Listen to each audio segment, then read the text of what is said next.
Nah, oke, jadi hari ini aku mau memperkenalkan tentang tidur dan stres secara psikologis. Nah, jadi apa itu tidur? Tidur merupakan kondisi alami yang dihasilkan oleh otak. Tidur ini dapat dicirikan dengan penurunan aktivitas otak secara moderat dan penurunan respon terhadap stimulus. Maksudnya apa? Maksudnya di sini ketika kita mulai terlelap, itu aktivitas otak kita akan menurun gitu secara perlahan. Nah, terus rangsangan-rangsangan dari luar itu hmm, otomatis juga akan pelan-pelan menghilang. Jadi misalnya ketika kita mau tidur, uh, itu suara-suara bising dari luar itu perlahan-lahan tidak terdengar seperti itu. Hmm, Terus berikutnya dicirikan dengan aktivitas sensorik berkurang dan aktivitas otot kita juga berkurang. Jadi ketika tidur, otot kita akan semakin lemas gitu. Nah, yang berikutnya adalah mengapa kita tidur. Nah, di sini para ahli sepakat bahwa tidur itu memiliki peran penting dalam kesehatan dan kebugaran tubuh manusia. Jadi, tidur itu memungkinkan otak untuk siap dalam menghadapi hari berikutnya. Selanjutnya, ini ada fakta yang menarik bahwa manusia pada umumnya tidur lebih dari 175.000 jam semasa hidupnya. Nah, artinya tidur itu memiliki fungsi biologis yang teramat penting. Jadi hampir separuh dari hidup kita itu digunakan untuk tidur. Nah, kemudian apa sih fungsi dan manfaat dari tidur itu sendiri? Nah, yang pertama adalah konservasi energi, kedua perbaikan otak dan tubuh, yang ketiga konsolidasi ingatan. Maksudnya apa? Lihat di slide berikutnya. Nah, dari poin yang ini maksudnya adalah dengan tidur manusia itu dapat menyimpan energi mereka untuk digunakan di keesokan harinya. Nah, hal ini dilakukan secara alami oleh tubuh kita dengan cara menurunkan suhu tubuh hingga sekitar 1 derajat Celcius. Nah, kemudian dengan penurunan aktivitas otot seperti yang sudah dijelaskan tadi. Nah, jadi tidur itu memungkinkan tubuh untuk melakukan proses penyembuhan atau restoratif. Yang dimana ketika tidur itu protein dalam tubuh itu dibangun kembali dalam otak. Nah, terus suplai energi dalam tubuh manusia itu juga diisi kembali. Nah, hal ini dapat dibuktikan dengan misalnya ketika kita kekurangan tidur. Ketika kekurangan tidur itu tubuh kita akan mengalami hal-hal berikut seperti gangguan konsentrasi, lebih mudah marah, halusinasi, tremor, mood yang tidak menyenangkan, dan penurunan fungsi sistem imun tubuh.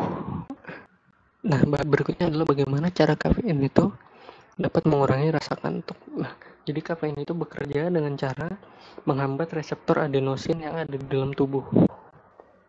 Seperti itu. Jadi dengan dihambatnya reseptor tersebut kita jadi merasa lebih terjaga. Nah, kemudian yang berikutnya dalam fungsi tidur adalah mengenai belajar dan ingatan. Jadi, tidur itu memiliki peranan penting dalam belajar dan menguatkan ingatan.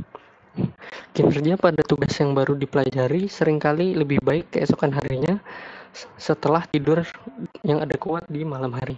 Jadi, fakta bahwa ketika kita belajar pada malam hari dan di bawah tidur itu kemungkinan untuk ingat apa yang telah dipelajari kemarin malam itu benar adanya. Nah, kemudian ketika tidur itu ketika tidur itu terjadi peningkatan aktivitas otak di area yang mempelajari tugas-tugas baru ketika sedang tidur. Kemudian yang berikutnya adalah ada gangguan tidur. Nah, apa aja sih gangguan tidur itu? Yang pertama, salah satu bentuk gangguan tidur adalah insomnia. Nah, ini mungkin yang lebih sering didengar, yaitu insomnia merupakan gangguan tidur di mana kesehatan mental dan kemampuan berfungsi seseorang itu dipengaruhi oleh ketidakmampuan seseorang untuk tidur. Nah, jadi ketika seseorang mengalami insomnia, itu dia akan menghadapi kesulitan tidur. Nah, kesulitan tidur ini bisa menyerang ke aktivitas kita sehari-hari karena kurang tidur. Sleep apnea sendiri ini merupakan gangguan di mana seseorang berhenti bernafas selama beberapa waktu ketika tidur. Pasokan oksigennya berkurang dan tidur menjadi terganggu. Gangguan ini banyak dialami oleh laki-laki usia menengah dan seringkali berkaitan dengan obesitas. Berikutnya adalah narkolepsi, di mana ketika bangun itu justru malah merasa sangat mengantuk gitu. Kemudian ada somnambulisme. Nah, ini gangguan tidur ini dicirikan dengan tidur sambil berjalan. Nah, gangguan tidur ini biasanya terjadi pada anak-anak. Kemudian yang terakhir adalah deprivasi tidur. Jadi ketika seseorang mengalami deprivasi tidur atau kekurangan tidur, ia akan mengalami microsleep. Microsleep ini apa? Jadi microsleep ini adalah fase di mana seseorang itu akan tertidur gitu sebentar-sebentar. Misalnya ketika ia sedang upacara atau dia sedang beraktivitas gitu, ia akan tertidur selama sedetik, 2 detik, atau bahkan ada yang sampai beberapa menit gitu. Setelah tidur, yang berikutnya adalah mengenai stres. Jadi, apa itu stres? Nah, stres itu sendiri merupakan perubahan fisiologis yang terjadi ketika ada ancaman atau bahaya.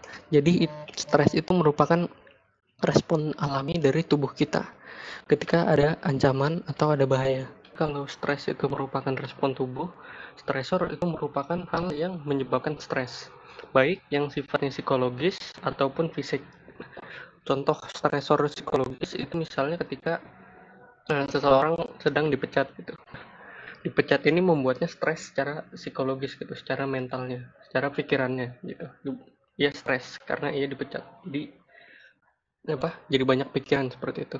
Nah, kemudian yang berikutnya ada juga stresor yang bentuknya fisik. Nah, stres yang bentuknya fisik ini seperti apa? Misalnya, nah stresor yang bentuknya fisik ini seperti apa? Misalnya adalah ketika seseorang sedang sakit atau sedang batuk-batuk gitu. Nah, penyakit dan batuk-batuknya ini yang menyebabkan dia stres gitu. Jadi karena ia batuk-batuk terus, ya jadi stres, kepikiran ke hal-hal yang lain-lain seperti itu. Nah, kemudian respon individu terhadap stresor yang sama berbeda-beda. Maksudnya apa? Jadi misalnya ketika ada 2 orang ini yang dipecat, yang satu merespon stres dengan cara misalnya ibadah gitu. Nah, terus yang satunya lagi merespon stres dengan cara menghambur-hamburkan uang. Nah, itu kan stresornya sama ya, sama-sama dipecat, tapi cara dia menghadapinya itu berbeda-beda. Seperti itu. Kemudian yang berikutnya ada stres jangka pendek dan stres jangka panjang.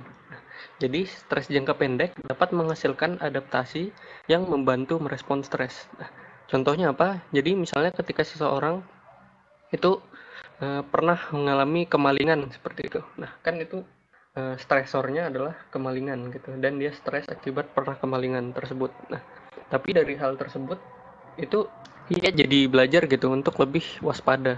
Jadi stres jangka pendek ini sendiri itu juga dapat membuat kita beradaptasi gitu. Jadi kita misalnya lebih waspada menghadapi maling dan sebagainya.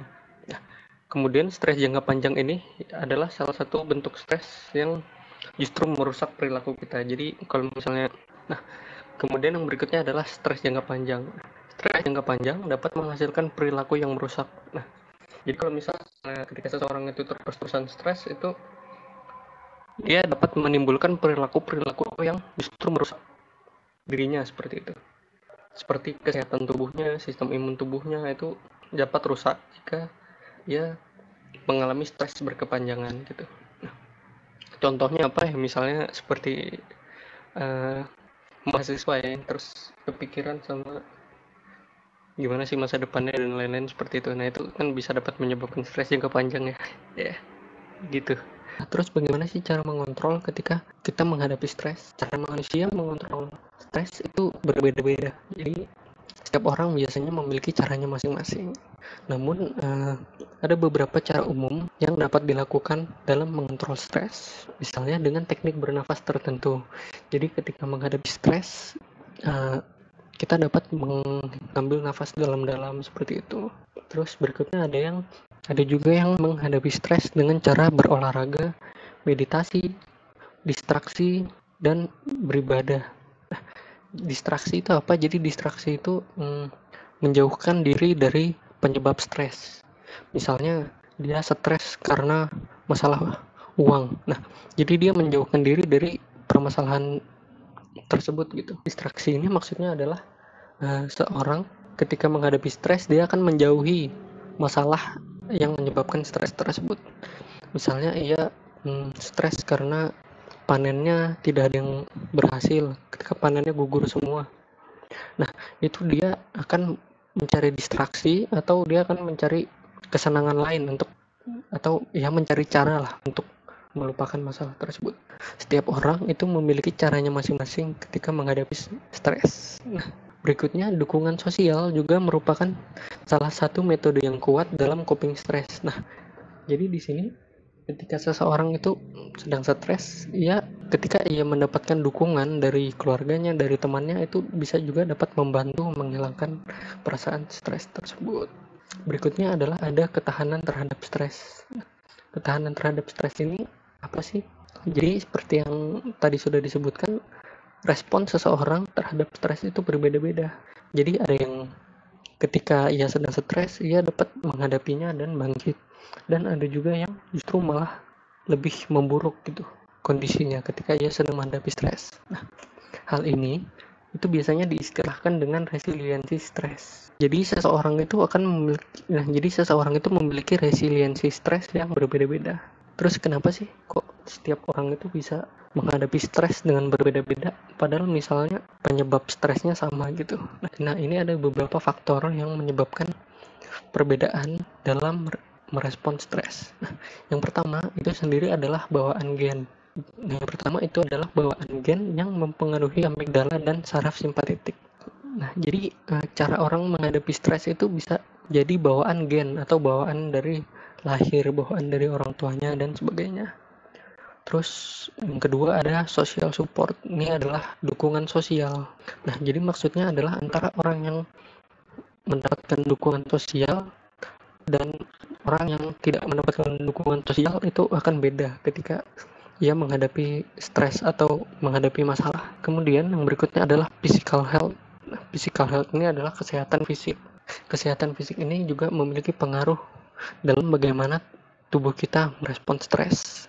Nah, jadi misalnya ia pernah menghadapi masalah ini sebelumnya.